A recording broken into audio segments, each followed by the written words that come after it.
Iweni wasikilizaji wa neno na watendaji wa neno.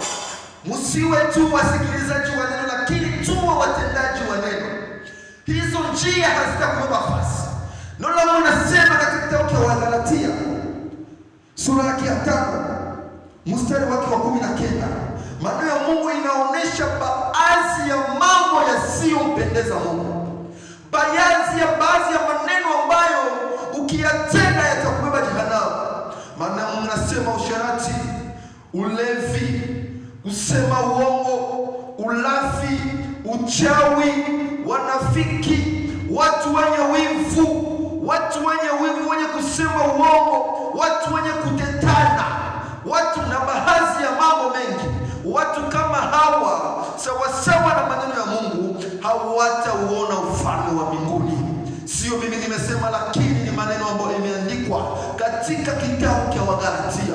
Kwa hiyo kama vile Mungu anasema tuongozwe na roho, lakini tusiongozwe na mwili, kwa sababu ukiongozwa na mwili itakuongoza katika njia zibaya, bali unapoongozwa na Roho Mtakatifu atakuongoza katika safari ya kwenda mbinguni. Roho Mtakatifu atakupatia nguvu za kushinda dhambi. Kwa hiyo ndugu mpendwa, nataka siku ya leo hii mambo ambayo ni machukizo mbele za Mungu, ambayo haimpendeze Mungu, nataka uiache na kuanza kutembea sawasawa na maagizo ya Mungu.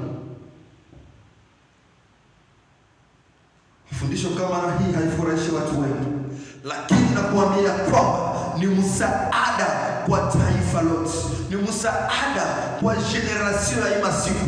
Hii haiko siku tena ya kufundisha watu mafundisho ya mafanikio.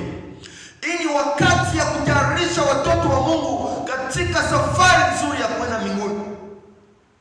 Mafundisho ya Afrika, mafundisho ya mafanikio, mafundisho ya kuinuliwa, mafundisho ya mambokela, ndio mafundisho ya Afrika. Lakini hakuna siku moja utasikiaka mzungu iko na ubiri maneno ya mafanikio, maneno ya kuinuliwa. Wote wanatayarisha watu katika safari ya kwenda mbinguni. Mafundisho ya Afrika ni mafundisho ya kuambia toa utabarikiwa. Ni mafundisho ya kuambia kwamba kesho utainuliwa, kesho utafanyikiwa, utakuwa Musa, Moize wa jamaa yako.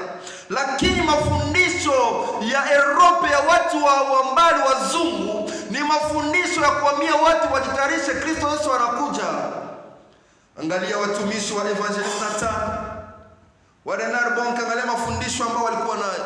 Sio mafundisho mnatufundisha leo ndani ya Afrika, kutubeba katika jehanamu, kutuonesha ya kwamba tunapobarikiwa hapa duniani na mali na majengo, manyumba, hapo tunabarikiwa.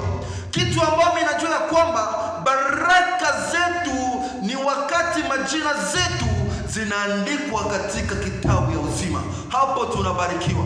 Lakini wakati jina ya Mkristo haiandikwa katika kitabu cha uzima, hakuna baraka, lakini laana na mikoshi.